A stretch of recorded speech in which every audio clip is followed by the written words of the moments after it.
Pour ma part, j'ai commencé à enseigner très tôt, très jeune et sans formation pédagogique. Et j'ai dû me former personnellement. J'ai donc lu très tôt, dès l'âge de 20 ans, 21 ans, des livres de pédagogie, et en particulier les livres de Célestin Freinet, les livres de Maria Montessori, les livres de Janusz Korczak, c'est-à-dire les livres des grands pédagogues historiques qui ont marqué l'histoire de la pédagogie. Et je me suis frotté très tôt à des élèves difficiles, puisque j'étais professeur dans des classes dites de perfectionnement, qui sont des classes où on met les élèves les plus en difficulté en France.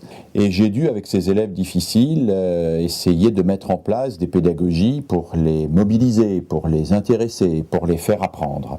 J'ai puisé dans les œuvres pédagogiques de quoi alimenter mon travail de pédagogue quotidien. Et ce n'est que plus tard, au moment où j'ai commencé à prendre du recul, vers l'âge de 28 ou 30 ans, que j'ai rencontré la philosophie de l'éducation et que j'ai rencontré ensuite la philosophie. J'ai rencontré la philosophie de l'éducation à travers un homme comme Olivier Reboul, par exemple, qui est, je crois, un de nos grands philosophes de l'éducation en France. Je l'ai rencontré également à travers Daniel Hamlin, qui est pour moi un maître, dans la mesure où il a véritablement compris, je crois, ce qui constitue l'essence de l'entreprise éducative.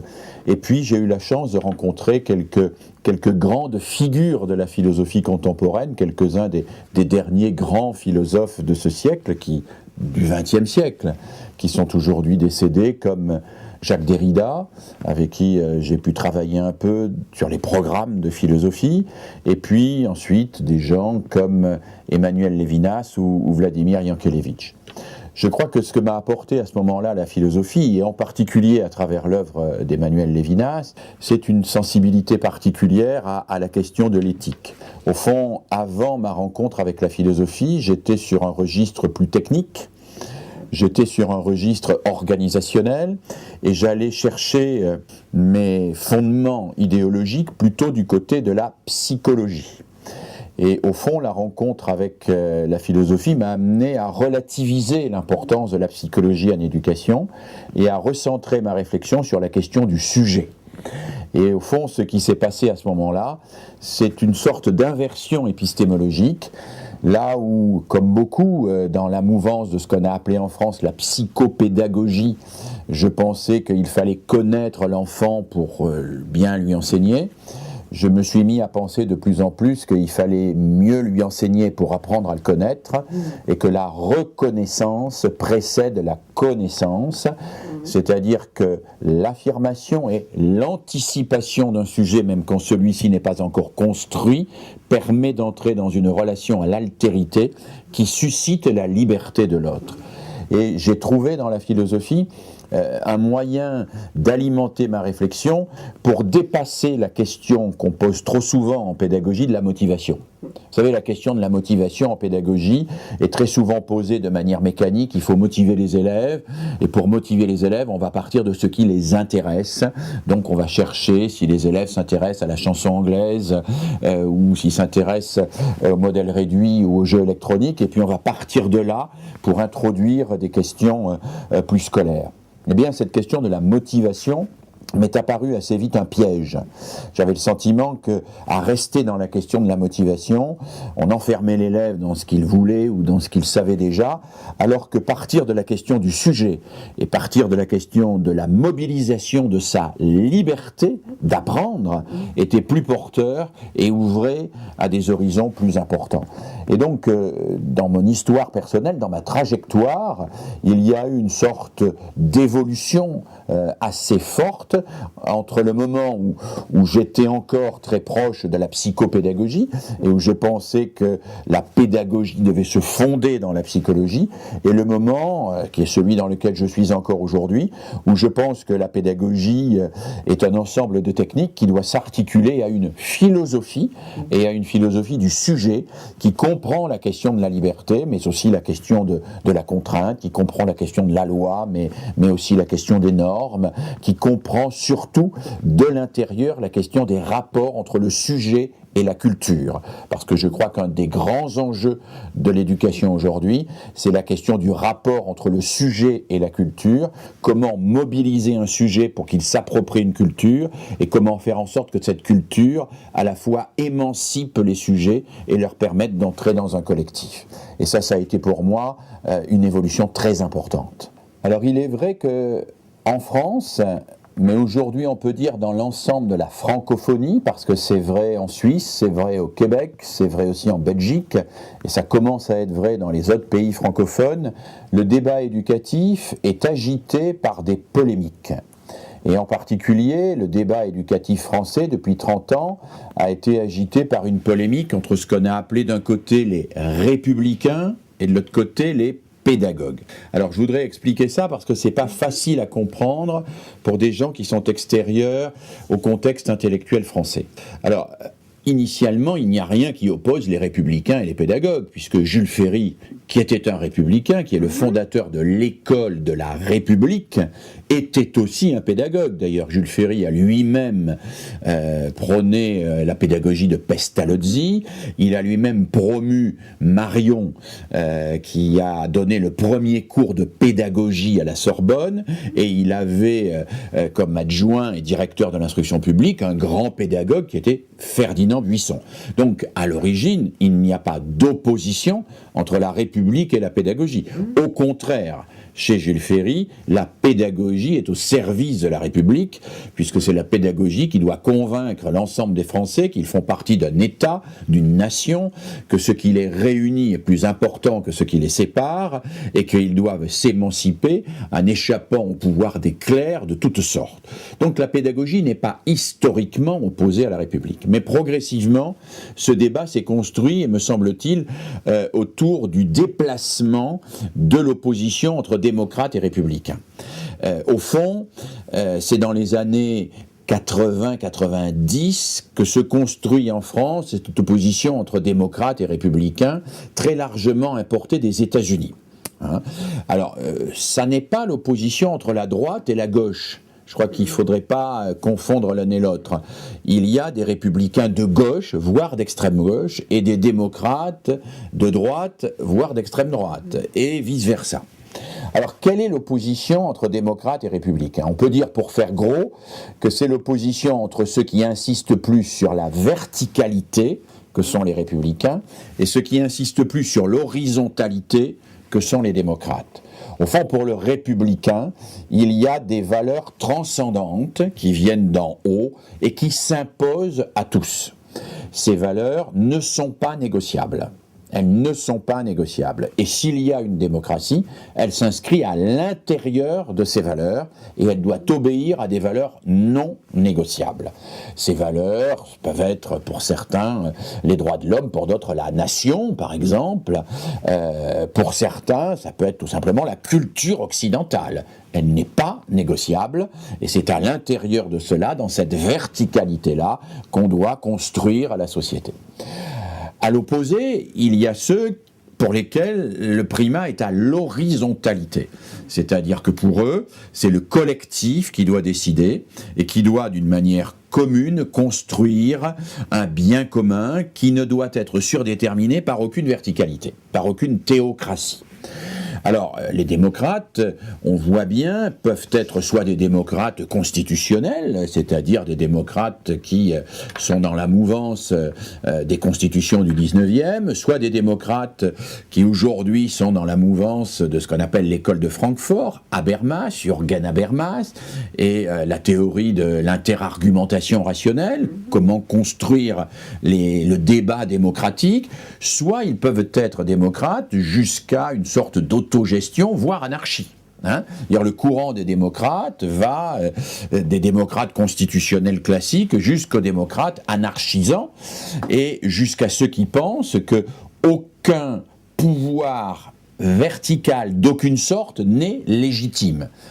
Pousser jusqu'à son extrême, jusqu'à sa limite théorique, la démocratie, c'est l'abolition de tout pouvoir légitime, de toute autorité extérieure et supérieure. Et un certain nombre de démocrates aujourd'hui qui défendent la démocratie, comme Jacques Rancière par exemple, proposent même de supprimer jusqu'aux élections et de les remplacer par le tirage au sort, en disant que même les élus ne sont pas légitimes puisqu'ils introduisent un pouvoir supérieur à l'horizontalité du peuple. Donc on a d'un côté ceux qui insistent sur la verticalité et de l'autre côté ceux qui insistent sur l'horizontalité. Alors, progressivement, cette opposition s'est déplacée et les pédagogues ont été vécus ou se sont positionnés du côté des démocrates. C'est-à-dire plutôt du côté de ceux qui veulent que ce soit les collectifs qui décident, ce sont les pédagogies autogestionnaires, ou que ce soit l'enfant qui construise lui-même son propre savoir, avec une vision de l'autorité qui est plus au service du développement de la personne qu'au service d'une autorité supérieure. Et dans le débat public, d'une manière extrêmement caricaturale, on a vu s'opposer les républicains et les démocrates. Globalement, on a vu s'opposer les tenants d'une éducation traditionnelle, avec une autorité très forte de la culture traditionnelle, avec une autorité très forte du maître, avec une autorité très forte de l'institution, avec une autorité très forte des méthodes transmissives autoritaires. Bon. On a vu s'opposer ces gens-là à ceux qui prônaient la pédagogie coopérative, à ceux qui prônaient la construction des savoirs par l'élève, à ceux qui prônaient une sorte de spontanéité plus ou moins contrôlée. Alors, il y a dans les pédagogues toutes sortes de gens, et les pédagogues ne constituent pas un corps homogène. Il y a, on va dire, des démocrates radicaux qui vont vers l'anarchie, comme Neil, l'auteur de Libres enfants de Summerhill. Et puis il y a des gens comme Piaget, qui n'étaient pas du tout des anarchistes, c'est le moins qu'on puisse dire, mais qui pensent que l'enfant doit être acteur dans la construction de son propre savoir. Et entre les deux, s'il y a de grandes différences, il y a un point fondamental commun, qui est que c'est du bas de la manière dont on travaille avec les personnes que doit émerger progressivement ce qu'on pourrait appeler l'autorité. Et on a vu cette opposition démocrate-républicain se transformer donc en opposition entre les républicains et les pédagogues étant de plus en plus stigmatisés comme ceux qui refusaient l'autorité de la culture, l'autorité du maître, l'autorité de l'État, pour s'incliner, voire se prosterner devant la toute-puissance, voire le caprice de l'enfant. Et on a attaqué beaucoup les pédagogues en disant ce sont des tenants de l'enfant roi, ce sont des gens qui bannissent l'exigence et qui abandonnent toute forme d'autorité éducative pour laisser l'enfant faire ce qu'il veut. Alors ma conviction, c'est que cette attaque des pédagogues est à la fois juste et injuste. Elle est juste parce que c'est vrai que les pédagogues ont pu être parfois maladroits dans leur formulation et que dans la mouvance des années 60, il y a eu des pédagogies complètement non directives, spontanéistes, qui étaient dans une sorte d'illusion qu'il suffit de regarder l'enfant faire pour qu'il redécouvre tout seul toute la culture du monde. Mais ce qu'il faut dire, c'est que ceux qui ont pensé cela ont été très peu nombreux et ceux qui ont fait cela ont été pratiquement inexistants. C'est-à-dire, mis à part Libres enfants de Summerhill, on n'a pas vu beaucoup d'enseignants qui se mettaient au fond de la classe et qui attendaient que les élèves réinventent tout seuls la culture. Ça n'existe pas. Mais il y a ce fantasme qui s'est développé et qui s'est développé à partir de quelques textes ou de quelques expériences marginales qui ont pu le justifier. Mais en réalité, cette accusation est très injuste parce que si on regarde les choses d'une manière un peu plus précise et un peu plus exigeante, d'abord on découvre que les pédagogues ont été les premiers à discuter, voire à contester les théories dites de l'autogestion pédagogique. On a été les premiers à discuter l'idée que la spontanéité du groupe allait permettre la construction de la vérité. On a été les premiers à contester l'idée qu'il y avait une continuité absolue et naturelle entre la culture de l'enfant et la culture scolaire. Et on a été très souvent extrêmement directif. Célestin Freinet est très directif. Et il est très favorable à l'autorité, mais à une véritable autorité, qui soit celle qui autorise à apprendre et non pas celle qui cherche simplement l'ordre. Alors on a beaucoup critiqué les pédagogues d'abandonner les normes, la norme, parce qu'on a confondu normalisation et normativité. La normalisation, c'est le fait de normaliser les individus en leur imposant tous le même profil, le même cadre, les mêmes apprentissages. Ça, c'est de la normalisation. Dans toute éducation, il y a une part de normalisation, qui est l'apprentissage du langage et par exemple des manières sociales et des coutumes sociales. Mais la normalisation, les pédagogues s'en méfient un peu, parce qu'ils pensent que l'éducation n'est jamais seulement normalisation. Elle est toujours aussi émancipation, c'est-à-dire capacité donnée à l'autre de se dégager des normes qu'on lui a inculquées. Et donc les pédagogues ont insisté sur la normativité, qui est une autre manière de concevoir la norme. Quand on met des élèves au travail, il y a des normes. Mais ces normes ne sont pas normalisantes, c'est-à-dire elles ne viennent pas de l'extérieur pour contraindre artificiellement les sujets à épouser une forme qui a existé avant eux. Ces normes émanent de l'activité elle-même et des exigences de cette activité. Autrement dit, pour les pédagogues, le travail précède la norme, c'est dans le travail que la norme doit émerger, et c'est à travers la norme que l'on va former l'enfant à la vie sociale et à la liberté en même temps. Alors, il y a une vraie injustice à avoir accusé les pédagogues d'être tous des anarchistes, se mettant à plat ventre devant les enfants rois et leurs caprices et sacrifiant toute la culture. Moi-même, j'ai été très souvent accusé d'être quelqu'un qui liquidait la culture scolaire, alors que j'ai passé toute ma vie, au contraire, à chercher comment la transmettre. Mais je crois qu'un des grands malentendus vient du fait que pour ceux qui s'intitulent républicains, la transmission n'existe pas en dehors de la communication. Ils ne se posent pas la question de la transmission. Ils disent se poser la question de la transmission. En réalité, ils considèrent que la transmission se fait sur la théorie de l'empreinte, c'est-à-dire qu'il suffit de dire et que l'autre absorbe ou assimile. Ils ne comprennent pas que l'autre est un sujet, comme je le disais tout à l'heure, qu'il faut mettre en route ce sujet, qu'il faut créer des conditions et que ces conditions rendent possible la transmission.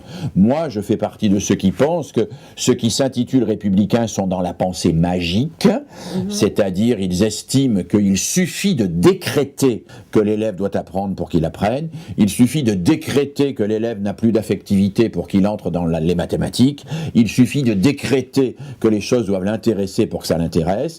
Les pédagogues, eux, savent qu'on ne peut pas décréter l'éducation, que l'éducation, ça se construit, que c'est un travail lent, progressif, et que c'est un travail qui doit s'inscrire dans un accompagnement de la personne. Alors, quand avec Michel Dévelay, nous avons écrit le livre « Émile revient vite, ils sont devenus fous », c'était évidemment un appel à Rousseau, et un appel à Rousseau qui a été un des premiers à dire que précisément l'éducation n'était pas la fabrication.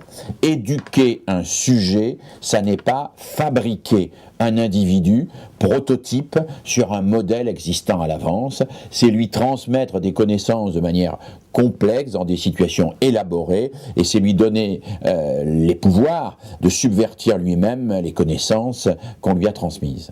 En tant qu'universitaire, et quand j'ai écrit ma thèse, j'ai d'abord écrit pour mes pairs, PAIRS, c'est-à-dire pour les autres universitaires.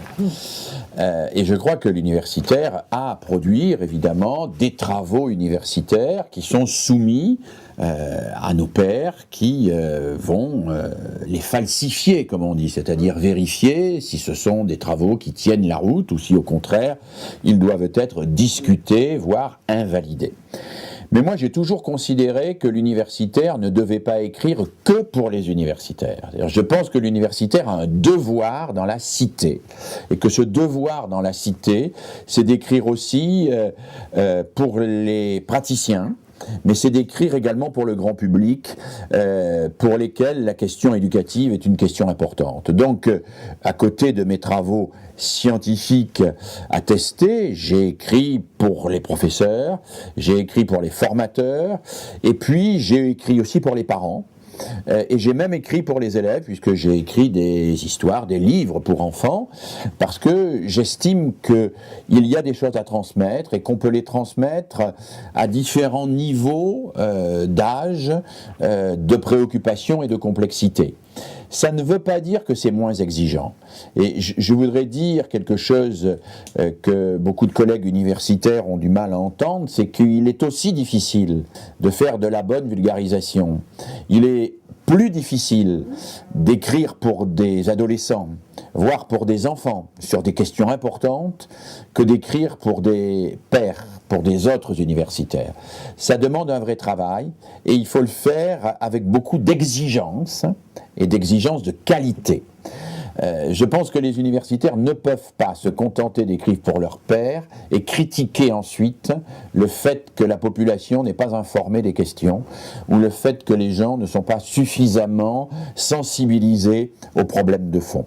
Donc moi, je me suis toujours préoccupé de cela avec évidemment un axe prioritaire que sont mes collègues enseignants. Et je dis mes collègues enseignants parce que moi, je me considère d'abord comme un enseignant. Je suis un enseignant parce que je suis animé par le désir de convaincre et de transmettre, le désir de convaincre plutôt que de vaincre. L'enseignant, c'est celui qui convainc plutôt que de vaincre, le désir de faire partager la joie de comprendre. Et je sais que les enseignants sont, pour l'immense majorité comme moi, qu'ils désirent faire partager la joie de comprendre. Je sais aussi que beaucoup d'enseignants sont parfois en difficulté, sont parfois découragés, sont parfois en désarroi parce qu'ils n'ont pas les outils pour comprendre les situations qu'ils vivent. Et je crois qu'il faut, si nous en avons les moyens, leur fournir un certain nombre de textes qui leur permettent d'accéder à l'intelligibilité des situations éducatives. Les situations éducatives sont complexes, elles font rentrer beaucoup de paramètres en jeu. Une classe, c'est beaucoup de choses. Il y a des élèves, mais ces élèves, ils ont une famille, ils regardent la télévision, ils ont une influence, ils ont un quartier. Il y a un professeur qui lui-même a une histoire. Il y a des savoirs à transmettre qui sont inscrits dans des programmes, qui eux-mêmes sont inscrits dans une culture. Tout ça se fait dans une institution qui elle-même a ses règles et ses contraintes. Une situation de classe, c'est complexe. C'est tellement complexe que parfois, ça n'est pas lisible. C'est-à-dire que ça apparaît à un praticien comme une espèce de chaos, d'où la seule chose qu'on puisse faire, c'est tirer son épingle du jeu le moins mal possible, se débrouiller comme on peut. Eh bien, le chercheur en pédagogie, c'est celui qui donne les clés pour que dans ce chaos, on puisse comprendre un peu ce qui se passe. S'il y a un élève qui ne comprend pas, on peut comprendre qu'il ne comprenne pas. Et comprendre quand l'autre ne comprend pas, c'est déjà beaucoup. Et c'est déjà le début, me semble-t-il, de la véritable pédagogie. Alors, le chercheur que je suis, dès lors qu'il travaille dans une équipe avec d'autres chercheurs à élaborer des outils de compréhension de la réalité, des outils d'intelligibilité de la réalité, eh bien, je crois qu'il aide ses collègues à ne pas se trouver submergés par un univers qui les dépasse, mais au contraire, il les aide à pouvoir maîtriser les situations qui les dépassent et à être plus actifs et plus acteurs dans leur métier. La formation des enseignants est une problématique assez nouvelle. C'est une problématique assez nouvelle qui est liée, me semble-t-il, essentiellement au désir de démocratiser l'accès au savoir. Parce que tant que nos sociétés se contentaient de faire réussir 10%, 15% ou 20% des élèves. On pouvait avoir des enseignants qui fonctionnaient avec leurs élèves à la complicité culturelle. Ils étaient issus à peu près du même milieu, de la même histoire. Les élèves étaient déjà presque formés au moment où ils arrivaient devant eux. Les élèves avaient presque trouvé leur panoplie d'élèves au pied de leur berceau.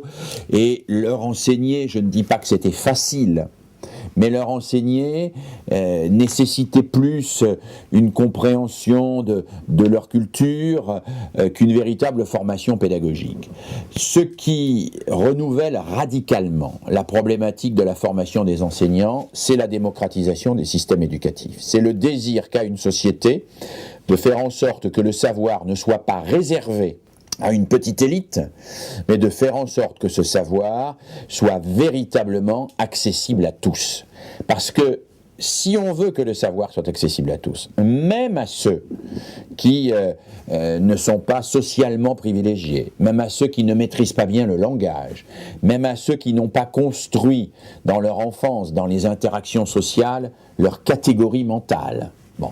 Si on veut que le savoir soit accessible à tout le monde, eh bien, il est indispensable de développer une pédagogie particulière, une pédagogie adaptée, une pédagogie qui ne se contente pas de regarder réussir ceux qui sont voués à réussir et de regarder échouer les autres.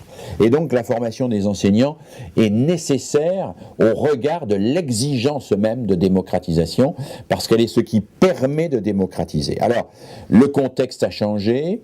Je dois dire aussi que le public a changé.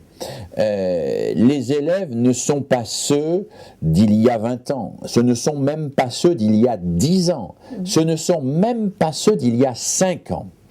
Aujourd'hui, il y a des phénomènes que j'étudie et qui sont pour moi extrêmement importants à prendre en compte, qui relèvent de ce que j'appelle l'impact des psychopouvoirs, c'est-à-dire de toute une série de médias, bien sûr la télévision, mais aussi Internet, mais le téléphone portable, l'ensemble des écrans, etc., qui, me semble-t-il, change radicalement la manière de penser, la manière de voir et les capacités mentales de nos élèves.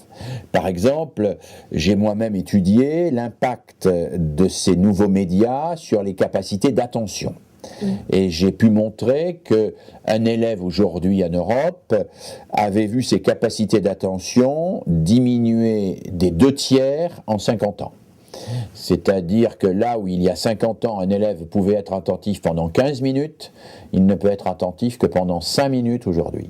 C'est-à-dire que l'accélération dans laquelle nous sommes, l'espèce de rapidité permanente, de culte de l'immédiateté, il faut répondre tout de suite, ce qu'on appelle le zapping. Tout cela amène les élèves à avoir beaucoup plus de mal à faire ce qu'un philosophe que j'aime bien appelle l'inversion de la dispersion, c'est-à-dire à se centrer sur le travail intellectuel. Je vais dire une chose qui aujourd'hui est pour moi tout à fait fondamentale. Je pense que un certain type de développement libéral des industries de programmes et de médias a pour objectif implicite ou explicite d'empêcher de penser. Empêcher de penser. Empêcher de penser en obligeant de réagir tout de suite. Empêcher de penser en obligeant à rentrer dans des clichés préfabriqués. Empêcher de penser en disant en permanence à la personne « consomme, consomme, fais ton caprice, achète, achète ». Et tu dois acheter le plus possible parce que c'est cet achat qui constitue ton identité. Tout cela va vers un espèce d'empêchement de penser qu'on voit bien présent chez nos élèves et qui impose à l'école de se restructurer autour de cette fonction essentielle qui est l'émergence de la pensée. Et je crois qu'aujourd'hui, l'école doit être d'abord organisée comme un lieu où l'on peut, où l'on a le temps et où l'on a les moyens de penser. Avant même d'être un lieu, ou en même temps qu'on est un lieu de transmission des savoirs, l'école est un lieu où on pense. C'est donc un lieu dans un monde d'accélération, de décélération. C'est donc un lieu dans un monde d'immédiateté, de réflexion. C'est donc un lieu dans un monde où on court tout le temps. C'est donc un lieu où on prend le temps. Et je crois que les enseignants ont besoin, en particulier dans un pays comme la France, de comprendre les exigences nouvelles que la modernité impose aux professeurs. Il y a des exigences nouvelles. Les élèves que nous avons aujourd'hui ne sont pas plus mauvais que ceux d'hier. Ils n'ont pas un moins bon niveau, mais ils vivent dans un univers surchauffé, dans un monde en ébullition. Et dans ce monde en ébullition, il faut construire des espaces où on apprend à réfléchir et à penser. Prenons l'exemple d'Internet. Internet amène aux élèves une quantité d'informations absolument fabuleuse. Mais toutes ces informations, elles arrivent sans être hiérarchisées. Et la première qui vient est la bonne. On tape sur un moteur de recherche et on prend le numéro 1. Eh bien non, c'est pas forcément le numéro 1 qu'il faut prendre, c'est peut-être le 2, le 4, le 10, le 20, et peut-être que la bonne information, elle est au bout de 4 ou 5 pages. Et donc ça, il faut qu'on l'apprenne aux élèves. Il faut qu'on l'apprenne aux élèves, ne pas se précipiter, ne pas répondre tout de suite, penser, réfléchir, se donner le temps de penser et réfléchir. Et je crois que les enseignants ont besoin d'être formés parce que justement, l'école a changé, qu'elle se veut démocratique, et parce que justement les élèves ont changé et que le contexte social a changé. Et que ce contexte social appelle encore plus de pédagogie que l'école d'il y a 20 ans, que l'école d'il y a 30 ans ou d'il y a 50 ans, et que cette pédagogie doit véritablement être prise en compte dans la formation des enseignants. Je crois que dans la formation d'un professeur, il y a 2 volets. Il y a un volet que j'appellerais technique, ce qui relève des compétences.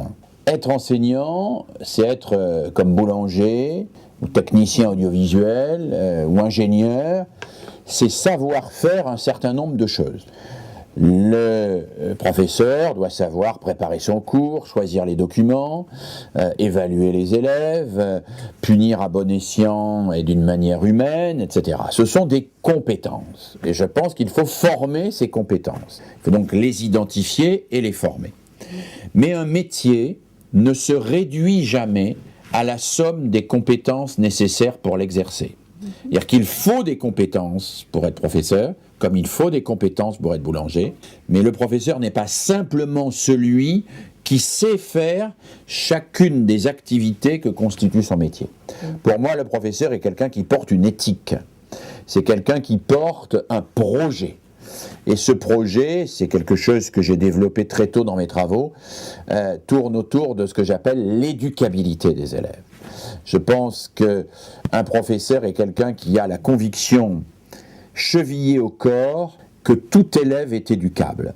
C'est-à-dire qu'aucun élève ne doit être laissé au bord du chemin et que si un élève échoue, ça n'est pas parce qu'il est bête, c'est peut-être parce que je m'y suis mal pris.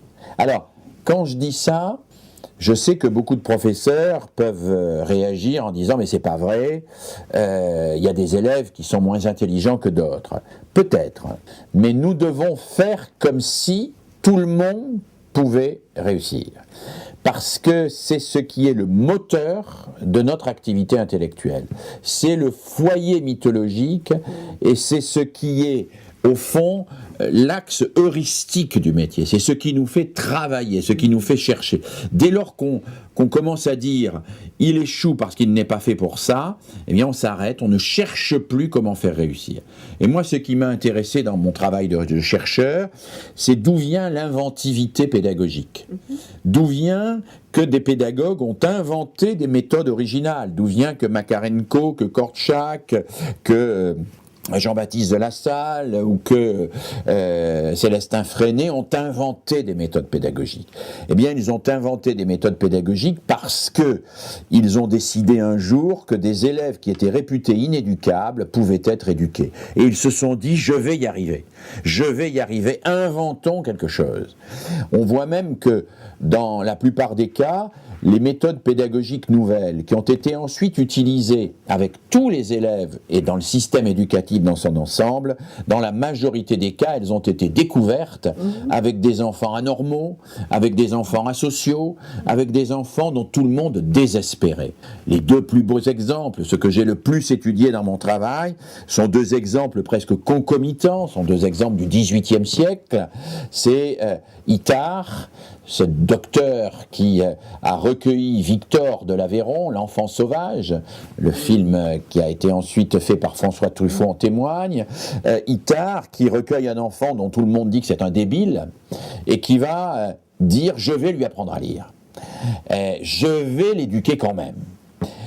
Alors, Itard ne va pas y arriver à apprendre à lire à Victor, il n'y arrivera pas. Mais néanmoins, Itard va beaucoup faire progresser Victor. Et au passage, Itard va découvrir la quasi-totalité des outils pédagogiques qui sont utilisés aujourd'hui dans les petites classes. D'ailleurs, Maria Montessori dit elle-même que l'essentiel des outils pédagogiques qu'elle utilise ont été inventés par Itard. Le puzzle a été inventé par Itard. La boîte aux lettres dans laquelle il y a des étoiles, des lunes, des carrés que les enfants mettent dedans a été inventée par Itard.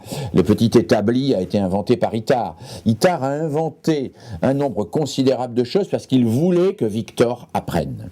Et c'est cette volonté que Victor apprenne qui a fait que Itard a inventé cela. Et puis un deuxième héros de l'éducabilité, à peu près à la même époque, c'est Pestalozzi en Suisse, qui lui est allé tenter d'éduquer des enfants réputés inéducables, dont les parents avaient été massacrés d'ailleurs, et qui étaient dans un état de dénuement absolument extrême, qui étaient agressifs, etc.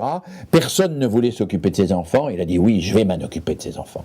Et là, il a inventé une méthode d'apprentissage de l'écriture et de la lecture, qui a été absolument fabuleuse, et qui a été utilisée pendant plusieurs siècles. Et nous avons là deux beaux exemples, avec Itard et Pestalozzi, de ce qui constitue le cœur du métier d'enseignant, c'est-à-dire cet axe éthique de l'éducabilité. Alors j'ajoute que dans ma carrière, dans ma vie, il m'est arrivé, je crois, d'être tellement fasciné, d'être tellement fixé sur le principe d'éducabilité que probablement je l'ai poussé un peu trop à fond. Et en particulier, je n'ai pas toujours été assez conscient qu'au nom de l'éducabilité, on ne peut pas faire n'importe quoi. C'est-à-dire qu'on ne pourrait pas, par exemple, au nom du fait que tous les êtres sont éducables, les mettre sous électrode pour leur faire apprendre plus vite les mathématiques. Et que le principe d'éducabilité doit être en permanence associé au respect de la liberté de l'autre. Et que cette dialectique entre l'éducabilité de tous et le respect de la liberté de l'autre, elle est au cœur du métier d'enseignant. Alors, elle s'éprouve, elle se travaille, et elle fait partie de cette formation qui doit compléter la formation technique sur les compétences. Donc pour me résumer, je crois qu'aujourd'hui la formation des enseignants doit comporter une partie de formation de compétences techniques très élaborée, pédagogique et didactique, et qu'elle doit comporter une partie réflexive, une partie qui porte sur l'éthique, une partie qui porte sur les comportements quotidiens, sur les postures, sur ce qui fait que l'élève se sent à la fois encouragé et respecté. Encouragé et respecté. Pero, Philippe, ¿cuál es la relación entre educabilidad, como vos la definís, y libertad?